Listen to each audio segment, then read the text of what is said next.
প্রত্যেকে চাই, আমরা বলতে এসেছি আজকে এখানে, কিন্তু আমার মাইক্রোফোনের আওয়াজ যতদূর পর্যন্ত যাচ্ছে তারা কিন্তু প্রত্যেকে চাচ্ছেন যে এই চন্দ্রকোনা বা পলাশচাবড়ির মাঝখান থেকে একটা রেল লাইন বয়ে যাক, যে রেল লাইনটা স্থাপন হলে আমরা ভোর 4টের সময় উঠে আমরা হাওড়া স্টেশনে পৌঁছাতে পারবো, আবার রাত্রি 12টার পর হাওড়াতে এসে পৌঁছানোর পরেও আমরা পলাশচাবড়ির ঘাটে এসে পৌঁছাতে পারবো। তার অন্যতম পথ হচ্ছে ভারতীয় রেল। সেই ভারতীয় রেলের জন্য আমরা আজকে এখানে মঞ্চে 5-7 জন বসে আছি, কিন্তু এই এলাকার 5 লক্ষ মানুষ চাচ্ছে এই রেলপথ হোক হোক হোক, কিন্তু কোথায় এটা আটকে আছে, কেন হচ্ছে না? কেন সেই তৎকালীন রেলমন্ত্রী মমতা বন্দ্যোপাধ্যায় যখন এই সংসদে পাস করেছিলেন যে পাঁশকুড়া থেকে চন্দ্রকোনা রোড পর্যন্ত রেলপথ হবে, সেই ফাইল কোথায় আটকে আছে? তাকে কেন ডিপ ফ্রিজ করা হয়েছে তা আমরা দলমত নির্বিশেষে আমরা এই ভারত যে বিদ্যাসাগর রেলপথ মিশন নামক যে আমরা সংগঠনটি তৈরি করেছি তা কিন্তু আমরা খতিয়ে দেখেছি, দেখছি এবং দেখব।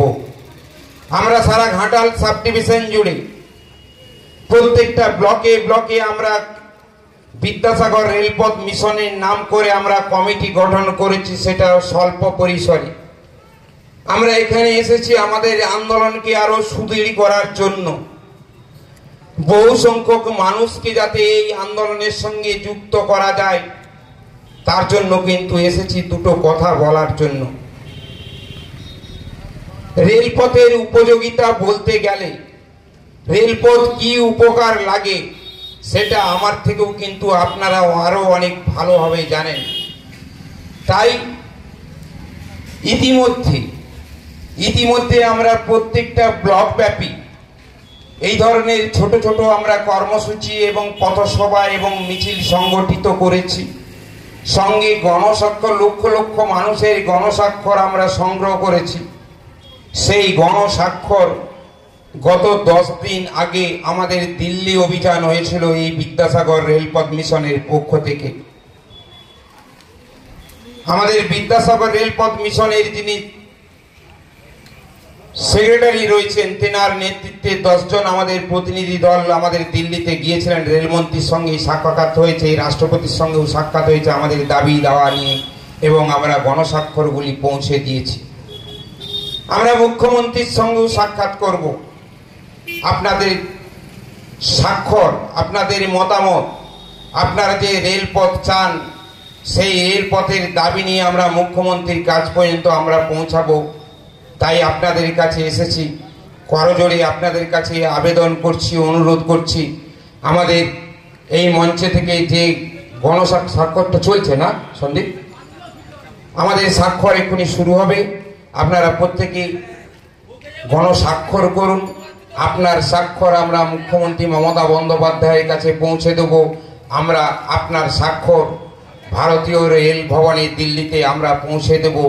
আমি আমার বক্তব্য আর দীর্ঘায়িত করতে চাই না। আসুন সমবেতভাবে আমাদের যে মূল লক্ষ্য, আমাদের যে দাবি, হয়তো আপনারা ভাবতে পারেন যে পলাশচাবড়ির ঘাটে আমরা মাইক্রোফোন ধরে কথা বলছি কিছু মানুষকে সঙ্গে নিয়ে, কিন্তু আপনাদের এই বার্তাটা আমরা দিল্লি এবং কলকাতা পর্যন্ত পৌঁছে দেব যে পলাশচাবড়ির মানুষ রেলপথ চায়। এই কথা বলে সকলকে যথাযোগ্য স্থানে বিদ্যাসাগর রেলপথ মিশনের পক্ষ থেকে প্রীতি, শুভেচ্ছা, প্রণাম এবং ভালোবাসা জানিয়ে আমার সংক্ষিপ্ত বক্তব্য শেষ করছি।